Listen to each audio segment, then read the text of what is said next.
Alright, so in this video, we begin the very second question in Applied Mechanics Past Question 2023 of the Rivers State University. Alright, so let's consider the question on the board. This question is actually a question on three-dimensional force analysis. The question says, a wall section of a precast is temporarily held by the cables as shown in figure 2.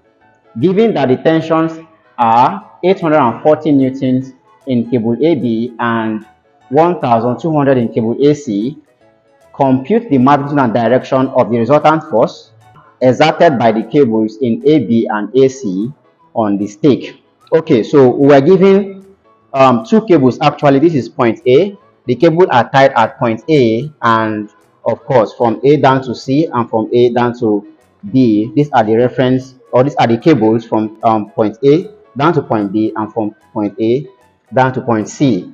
And we were given that the magnitude of the tensions in cables AC and AB, TAC was given as 1200 and TAB was given as 840 newtons. Okay, and we were given their positions as well. Now, usually, whenever a problem is given to you on applied mechanics, I've always said in all my videos, the first thing to do is always draw the free body diagram. But trying to draw the free body diagram of this figure is just like reproducing this figure, so there will be no need. Let's just implement everything we need to know. Now, in the question, we have been given that this direction is the y direction. Remember, this is three-dimensional force, which means this can also be the x direction, but since it was given in the question that this is the y direction, and we're given here to be the z direction and here to be the x direction, so which means we're going to be obeying all our unit vectors in this direction. Now, the y-axis always indicates the j direction of unit vectors. The x-axis always indicates the I direction of unit vectors, and the z-axis always indicates the k direction. Now, it is positive when we move from the origin and we're moving upwards. Is always positive. So let's say we have this three-dimensional force system here. Let this represent the three-dimensional force we have here on the figure. This is our y, which we call the j-axis. Okay, this is our x, and this is our z, which we call the k, and this is our x, we call this the I direction. Now, if I move from the origin and I'm going upwards, it is positive j. But from the origin, if I'm moving vertically downwards, then this is simply our negative j direction. So you have to keep this in mind. Whenever you're picking out your position vectors, you have to mind the directions you're moving, whether opposite or you're moving in line. Okay. Now, if I'm moving to the right, this is positive x. If I'm going in the direction of x, then it's positive I. If I'm going against the direction of x, automatically this is negative I. Same thing, if I'm moving in the direction of z, this is positive k. But if I'm moving against that direction, this is negative k. Okay. Now, having this in mind, we have to now pick out our position vectors. Let's start with cable AC. So pick out position vector of cable AC. Now, how do you pick your position vector? You always start from a reference point. Okay, you start from a reference point. The reference point is a point where all the cables are tied. In this case, these cables are tied at point A. So we'll move from the reference point and locate every other position. Now, I want to find cable AB. Then position vector of cable AB is signified as R subscript A to B. Okay, so this simply means I am moving from cable A down to B, looking for the position between cable A and cable B. Now, if this is cable A, you move simply. I want to locate cable B. That means I have to move. Remember, forces don't move diagonally, so I can't jump from A straight to B. I have to move here in axis, which means I have to move from here to this point, move from here to this point, and then move upwards to locate where point B. So if I move from here to this point, it means I've covered this distance, 12 meters. But now observe the direction I'm going. From the origin, this is the z direction, positive z direction. If I'm moving in this direction, I am moving in the positive k axis. So which means from A, I moved in this direction, which means I am moving in the positive z direction, which is now k. And I've covered a distance of what? 12 meters, as can be seen. So which means I have 12k, and it is positive simply because I am moving in the positive direction of z. But I have not yet found the value of b. I still have to move from this point to this point. Now I am moving against direction of x. Remember, this is the positive direction of x. If it is coming down in this manner, it is the positive direction of x. But now from here, I have to move backward, which means I am going against the positive direction of x. So which this makes it now a negative I direction in terms of vectors. So if I am moving backwards, it means I am going against the x direction, which makes it negative I in terms of vectors. Distance covered from here to this point, remember now, is given here as what? 16 meters. Since I am moving backwards, it becomes minus 16 I because it is still in the x direction. Okay, then from here now, I have to move upwards to finally locate cable B or locate point B. Now moving upwards, which means I am going in the positive direction of where? Y. So that means it is simply what? A positive J direction. And distance covered is this height. From the origin, it was given as what? 8 meters in the question. So from the origin to point B is simply where? 8 meters. So we simply append plus 8J. So this becomes the position vector between cable A and cable B. Now, after finding the position vector between cable A and B, the next thing to find is the magnitude of the position vector between cable A and B. So next thing to find is magnitude, okay, magnitude of position vector. Okay, we find the magnitude of the position vector between cable A and B. How do you do that? It's very simple. Magnitude of position vector between A and B is simply given as this is equal to, you take the sum of the squares of all the positions found earlier. So this becomes 12 all squared plus we have minus 16 all squared plus we have 8 all squared, as can be seen here. So this is now equal to square root of 12 squared will give us 144 plus, mind you, the square of a negative term becomes automatically positive. So we'll find minus 16 squared, it will still be a positive result. That gives us 256 plus, finally we find the square of 8 squared will simply give us 64. Alright, so we sum all of them up together, 144 plus 256 plus 64. This implies that the magnitude of position vector AB is now equal to the square root of, that becomes square root of 464. So this simply implies that the magnitude of the position vector is now equal to, we'll simply find the square root of that answer. So the square root of 464 gives us 21.6 in meters. So this becomes the magnitude of the position vector of cable A and B. So remember, the first thing to do, find the position vector. After obtaining the position vector, next thing to do is to find the magnitude of the position vector. After that, the final thing to find is the unit vector in cable A and B. Okay, we simply find the unit vector between cable AB. And how do you find your unit vector? Lambda signifies unit vector in cable AB, and this is equal to position vector RAB, position vector all over the magnitude of the position vector. So this is equal to the position vector of cable AB will obtain 12K, okay, minus 16I plus 8J all over the magnitude gave us 21.6, as can be seen here. So divide by 21.6. Now this simply means the individual positions divide by 21.6. So I have 12K all over 21.6 minus I have 16I all over 21.6 and I have plus 8J all over 21.6. It's as simple as this. Therefore, this simply implies the unit vector in cable AB is now equal to, so let's take the individual divisions. 12 divided 21.6, that gives us 0.57K, okay, minus, next is 16I divides 21.6, that gives us 0.74I I plus next is 8j divides 21.6.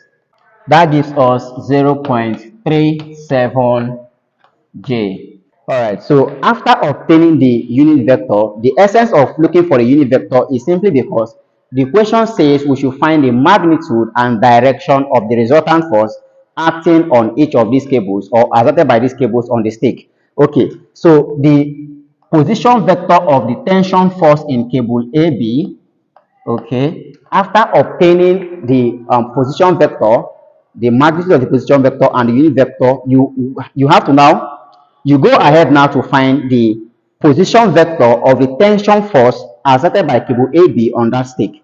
And that position vector is simply given as magnitude of the tension of cable AB multiplied by the unit vectors in cable AB. So this is the reason why you have to find the unit vectors of that what cable. And before you can find unit vectors, you have to find all these other what parameters, the position and the magnitude. Now, this is equal to the magnitude of the tension in cable AB was already given in the question. Tension in cable AB was given as 840 newtons. So in place of this TAB, it becomes 840 newtons multiplied by the unit vectors in cable AB, which we found to be this. And unit vector gave us 0.57K minus 0.74 I, okay, plus 0.37 J. All right, so all we need to do at this point is expand the bracket using what 840 newton. That gives us the position vector of the tension in cable AB. So we can do that up here. All right, so the position vector of tension in cable AB is now equal to, so we start individually, 840 multiplies 0.57.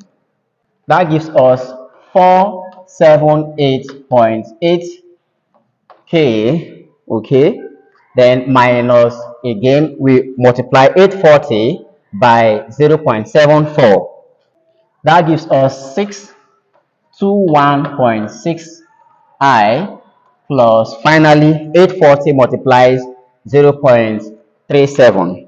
That gives us 310.8 J. So these are the position vector of tension in cable AB and is measured in newtons. Now we are done with cable AB. You repeat the same procedure for cable A and C. So remember, the position vector of tension in cable AC once more will be the magnitude of tension in cable AC multiplied by what? The unit vector of tension in cable AC. So we need to find what?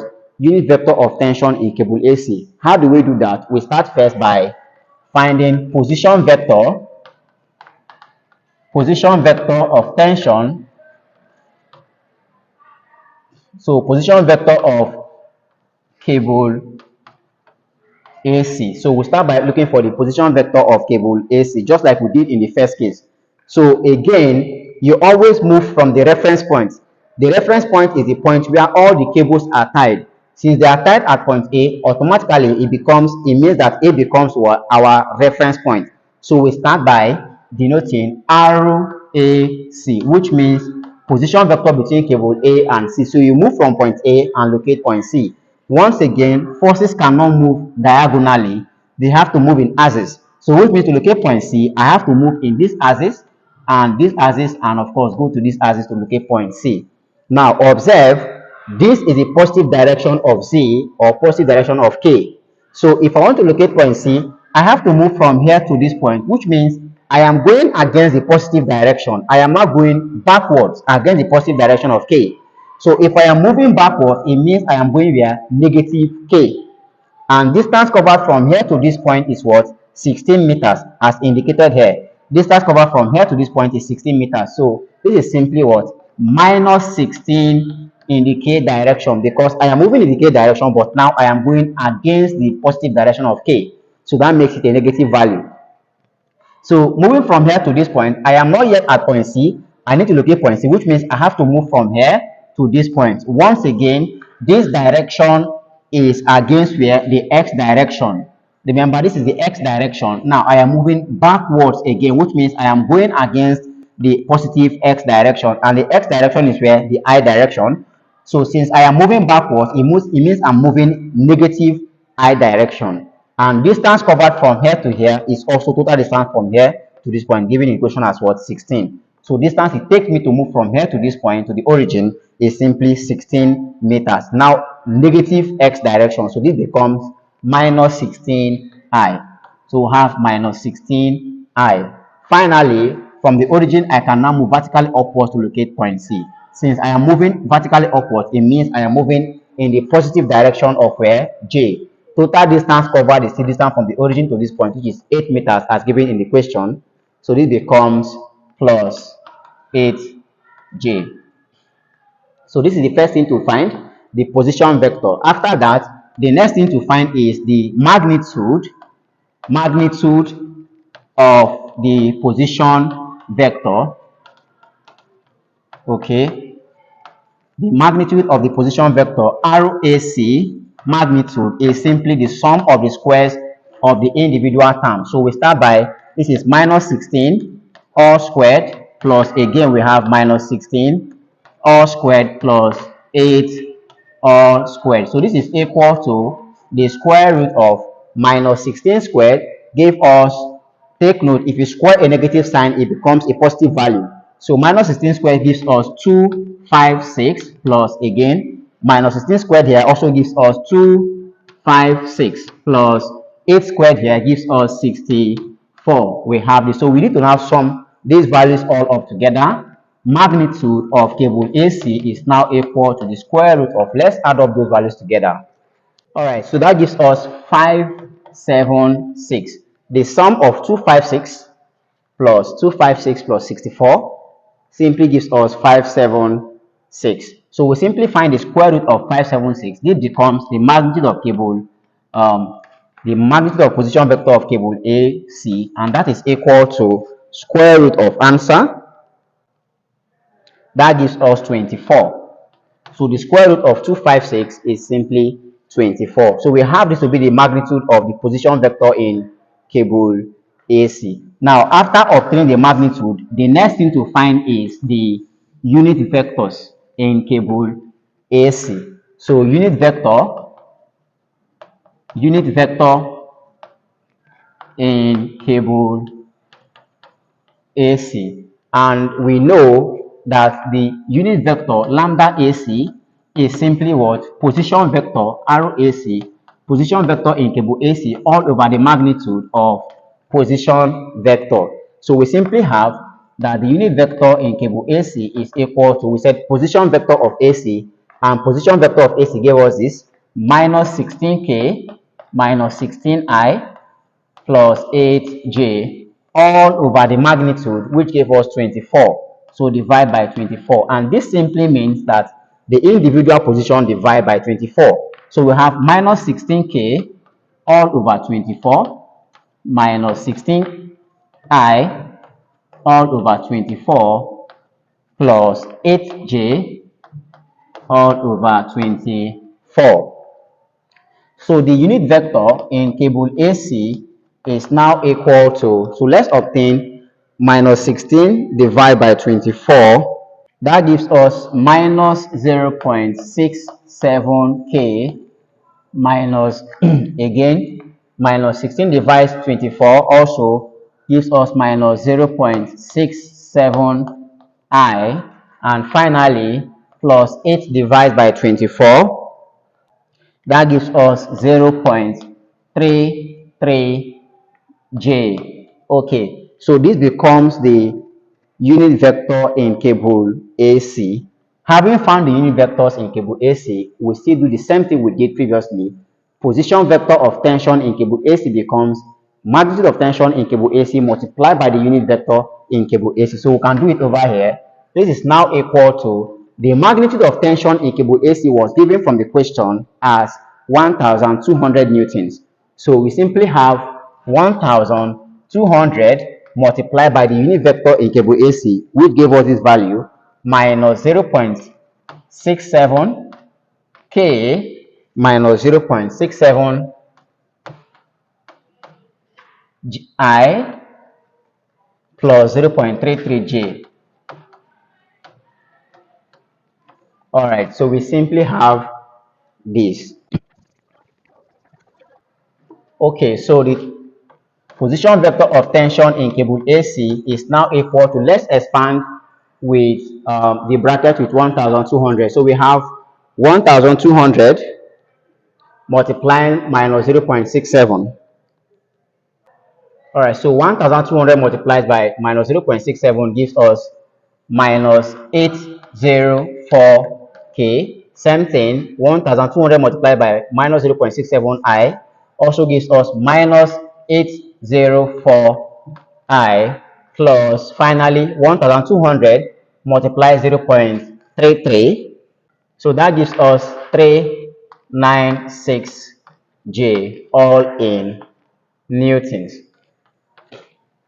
All right, so this is now the position vector of tension in cable AC. But the question says find the magnitude and direction of the resultant force. So we need to find the resultant force. Resultant force now is, okay, resultant force simply means summing all these tension forces together.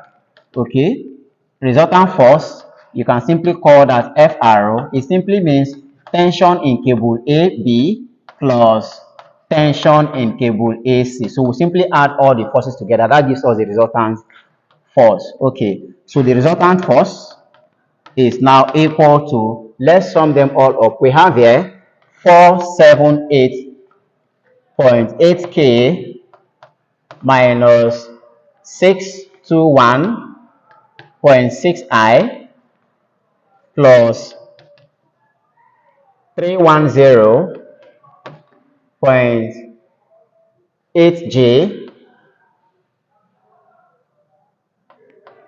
Okay, this is now for tension in cable AB. Let's sum it up now with tension in cable AC. So we have minus 804K minus 804I plus 396J.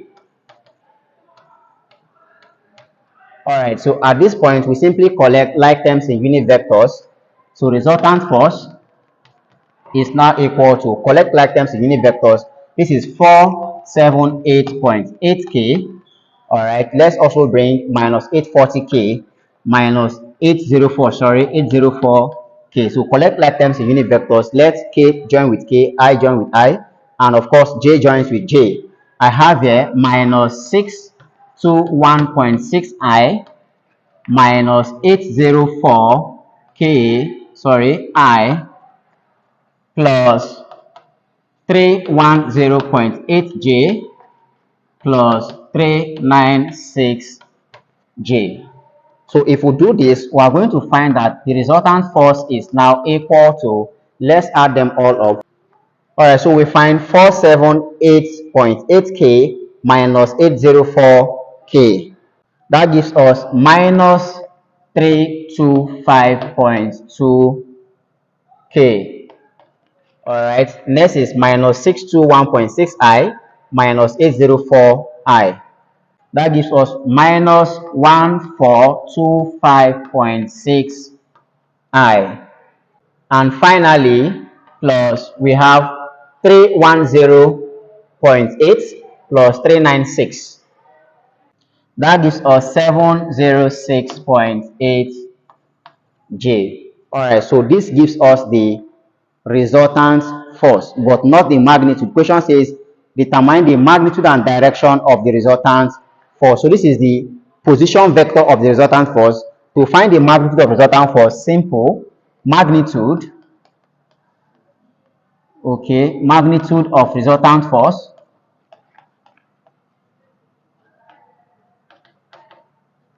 is now equal to FR. Magnitude is simply by taking the sum of the square root of the sum of the individual time of the individual resultant forces. So we have minus 325.2 all squared plus we have minus 1425.6 all squared plus we have 706.8 all squared.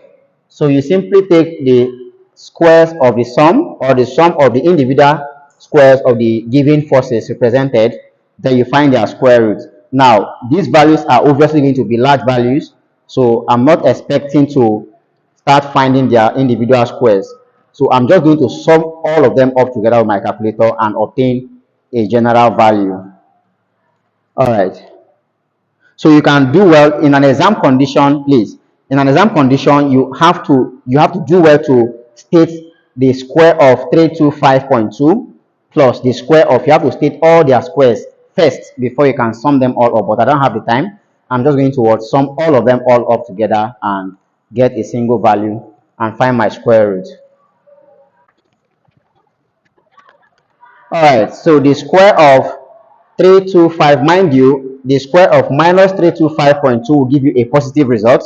Okay, so the square of 325.2 plus the square of 1425.6 plus the square of 706.8 will simply give me 2637656.64. Okay, so you can also confirm this using your punch. All right, so at this point, we simply find the square root of the result.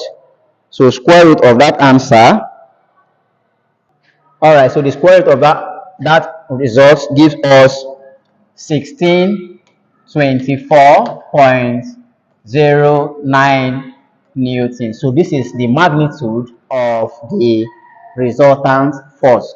Okay, that becomes the magnitude of the resultant force from the question.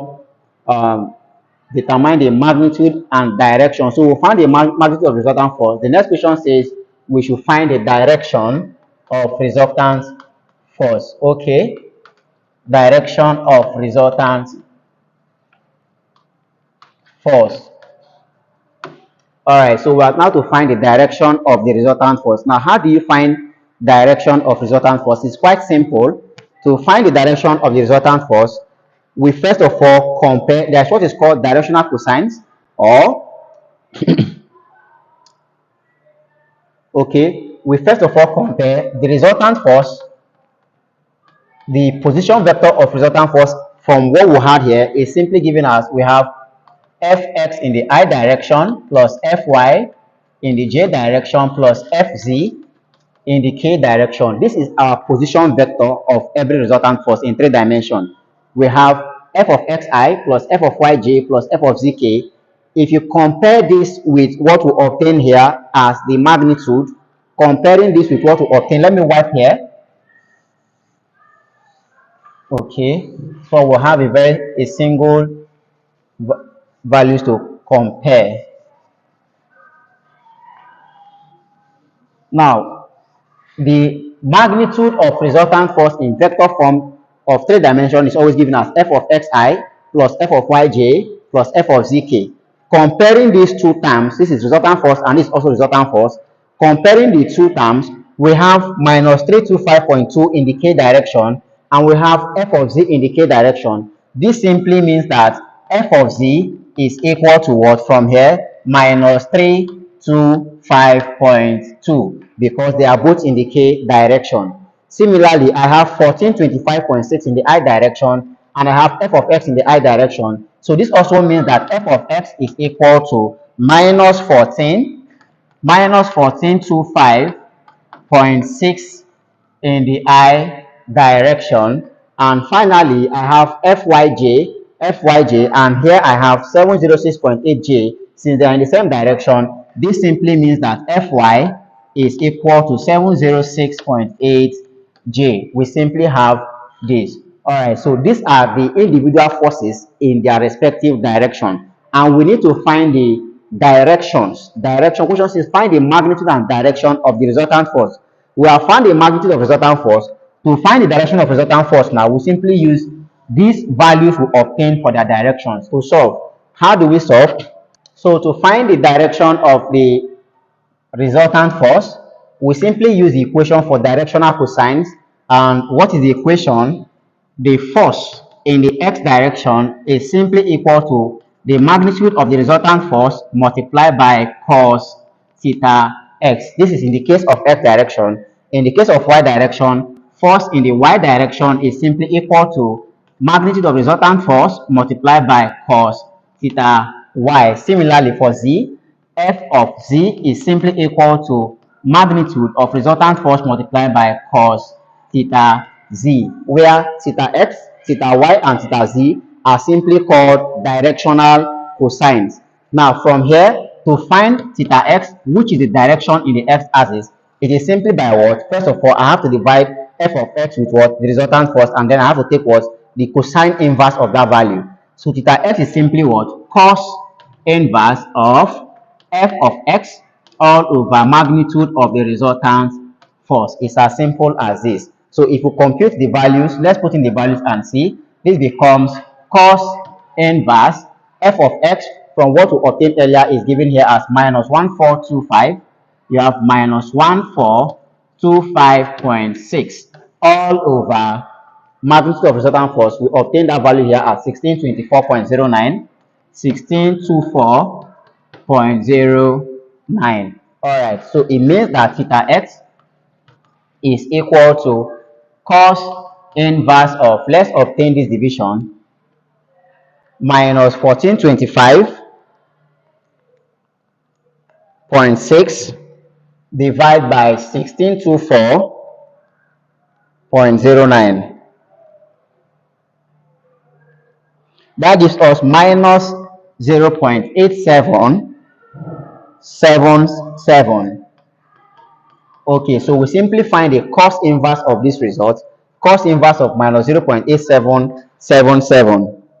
And that gives us approximately 151 degrees. So the first direction is 151 degrees. So if theta x is cos inverse of f of x over f arrow, that also means that theta y is also what? Cos inverse of f of y all over the resultant force magnitude. So this is equal to the cos inverse of f of y. We obtain the value as, okay, 706.8. So we have 706.8 divided by resultant force magnitude, which gave us, okay, which still remains 1624.09. We have 1624.09. So theta y is equal to cos inverse. Let's obtain that division now.